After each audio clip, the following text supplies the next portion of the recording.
ہم اور آپ یہ سمجھ رہے ہیں کہ اپنی اولاد کو اچھا پہنا دینا، اپنی اولاد کو اچھا کھلا دینا، دنیا اس کی اچھی بنا دینا، یہی سب سے بڑی کامیابی ہے۔ نہیں میرے دوستو، یہ تو سب سے بڑی بیوقوفی ہے، یہ تو سب سے بڑی جہالت ہے۔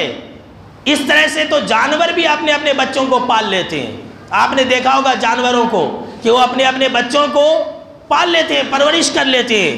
اللہ نے ہم کو اور آپ کو انسان بنایا ہے، اللہ نے ہم کو اور آپ کو عقل دی ہے، اور ہمارے لیے یہ ضروری قرار دیا ہے کہ ہم اپنے اپنے بچوں کی دینی تعلیم و تربیت کریں، اور اپنے اپنے بچوں کو ایسا بنائیں کہ وہ بچے ہمارے لیے جہنم سے آڑ بن جائے، جنت میں جانے کا سبب بن جائے۔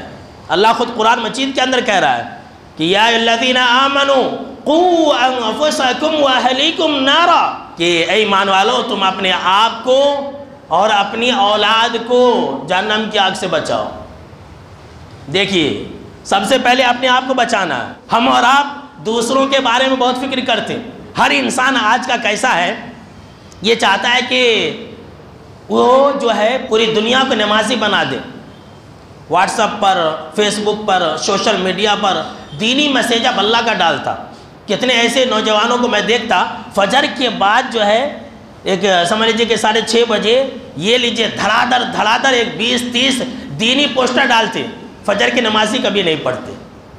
یعنی کہ لوگ ایسے ہیں جو دوسروں کو جنت میں لے جانا چاہتے ہیں، اپنے آپ کو نہیں۔ اللہ کیا کہہ رہا ہے؟ پہلے تم اپنے آپ کو جہنم کی آگ سے بچاؤ، پہلے تم اپنے آپ کو جنت میں لے جاؤ۔ اس کے بعد اللہ نے یہ کہا کہ دنیا کی مت فکر کرو، گروپوں کے پیچھے مت پڑو، بلکہ تم اپنی اولاد، اپنی بیوی اور اپنے بچوں کو جہنم کی آگ سے بچاؤ۔